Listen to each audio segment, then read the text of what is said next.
I decided to make a new tutorial series covering 3ds Max, which is a modeling program. If you guys haven't heard of this already, there's a couple of main ones like Blender, Maya, 3ds Max, but I'm going to be showing you guys how to do some stuff in 3ds Max. So we'll just cover the basics real quick. This is your main view. You can hold down Alt and the middle button on your scroll wheel. So if you press your scroll wheel down and move your mouse, you can rotate. And then zoom in, zoom out with the scroll wheel. And then these are your different perspectives: top, front, left, and then your main view. So I'll just increase this for my main window. And so I'm going to be teaching you guys real quick how to create objects if you want to,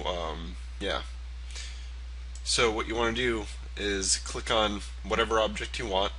So there's a bunch of different shapes and stuff that you can create. And then down here are the different parameters. You can change those after you create something, so don't worry.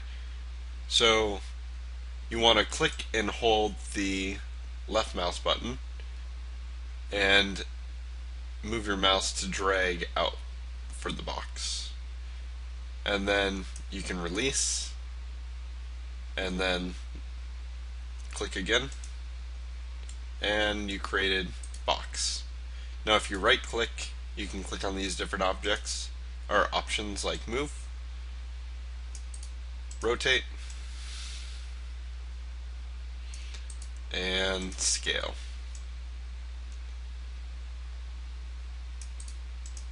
So that's the basics for that stuff. A couple other things I guess we can go over. If you press F4, it'll show the lines of your object. So if we unclick, you can see the lines that show up.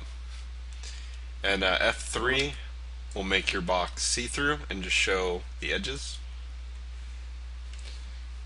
And let's see, I guess we can cover, you can change whatever color you want for your object if you want to divide up some of your objects. And then we'll go over another shape. So let's say we wanted to create this. Now before right clicking and selecting move or rotate and stuff, you can come down here and you can adjust these parameters. So segments are how many segments you want to make up the object. Each little box is a segment. So if we type 16, do that,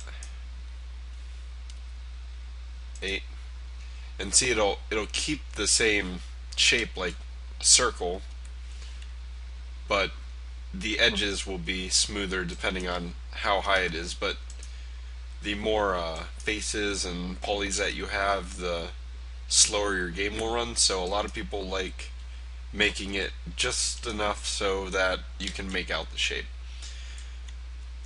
because with the smoothing on the actual object, it'll make it look just fine in game. It might look weird in here, but yeah. So in our next couple tutorials, we're going to cover how to manipulate objects, extrude, bevel, and emboss, or I mean just bevel. I was thinking of Photoshop there for a second. And yeah, just go over different techniques for creating objects, texturing them, exporting them, and getting them into your game.